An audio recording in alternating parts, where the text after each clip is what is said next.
आज चाहिँ हामी मौरी काट्न गइरहेको छौँ है पेन्तुका जङ्गलतिर ल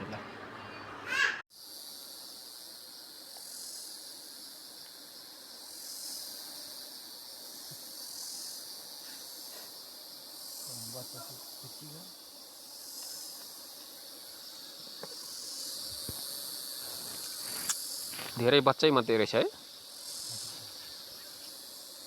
त्यो चाहिँ यसको ढिकुटी हो मह भएको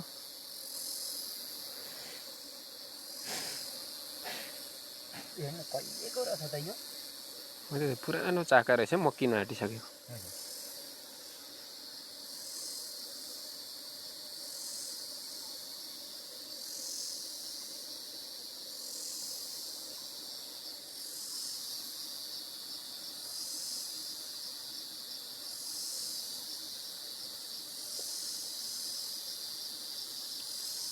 त्यस्तोमा सारेर अनि राम्रो फस्टिदियो भने चाहिँ काका राम्रो मह लाउँछ क्या ए यस्तोमा मह हुने चाहिँ छुट्टै हुन्छ यसको हजुर मह माथि चला लाउँछ तर एकदम मजबुत गोला चाहिँ भक्कुमा हुनुपर्छ क्या यो नभए नि यो कथा जस्तो मात्रै हो गफै त हो जस्तो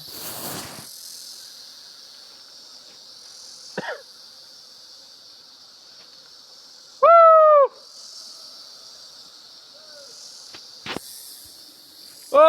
थेतलुङ दाजु थेतलुङ कान्छो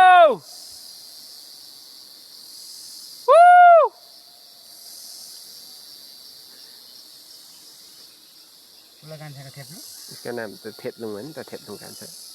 अहिले गाउँतिर चलेको चाहिँ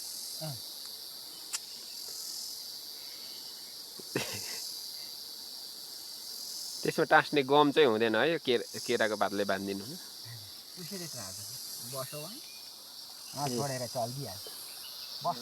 बस्न त कति घाट यसरी ल्याउनु भयो जङ्गलमा राखिहरू त गइहाल्छन्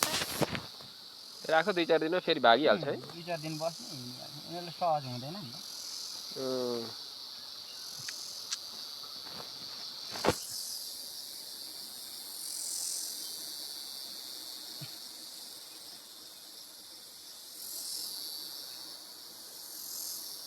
निकाल्न पनि सकिन्छ सकिँदैन त्यो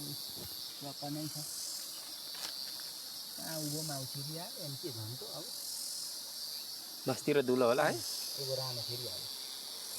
कामै छैन यस्तो मौरी बसेकोमा त आइरहेको छ अरे होइन मौरी यस्तोको डोडमा